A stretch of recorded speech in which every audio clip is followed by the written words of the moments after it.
Hello everyone, আসসালামু আলাইকুম। চলে আসলাম নতুন আরেকটি ভিডিও নিয়ে। ঈদের ছুটিতে আমরা সবাই মিলে গ্রামের বাড়িতে বেড়াতে গিয়েছিলাম। শহরের ব্যস্ত জীবন থেকে বের হয়ে কিছুটা সময় প্রকৃতির কাছে কাটানোর আনন্দই যেন আলাদা।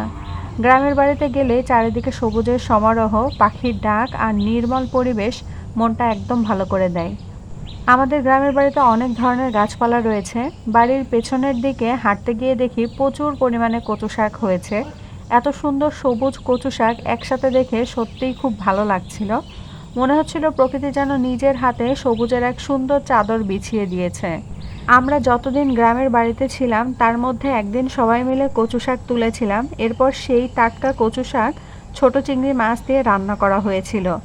একদম গ্রামের ঘরোয়া স্বাদ। গরম ভাতের সঙ্গে এই কচু শাক খেতে আমার ভীষণ ভালো লাগে। গ্রামের এই তাজা শাকের স্বাদ আর শহরের বাজার থেকে কেনা শাকের স্বাদ কতটা যে আলাদা সেটা না খেলে বোঝানো কঠিন। কচু শাক শুধু সুস্বাদুই নয়, এটি বেশ পুষ্টিকরও।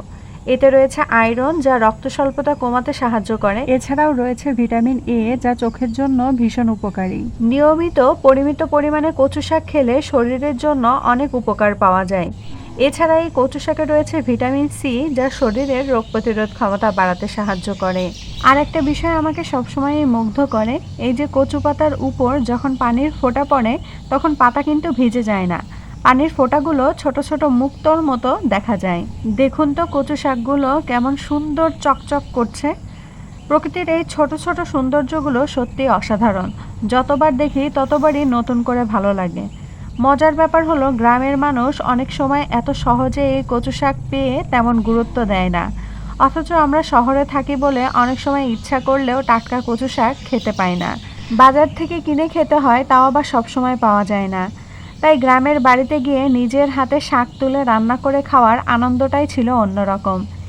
এবারের ঈদের ছুটিটা আমাদের জন্য সত্যি অনেক স্মরণীয় ছিল। পরিবারের সবার সঙ্গে সময় কাটানো, প্রকৃতির এত কাছাকাছি থাকা, নিজের হাতে সব শাকসবজি তুলে খাওয়া, সব মিলিয়ে দারুণ সুন্দর সময় কেটেছে।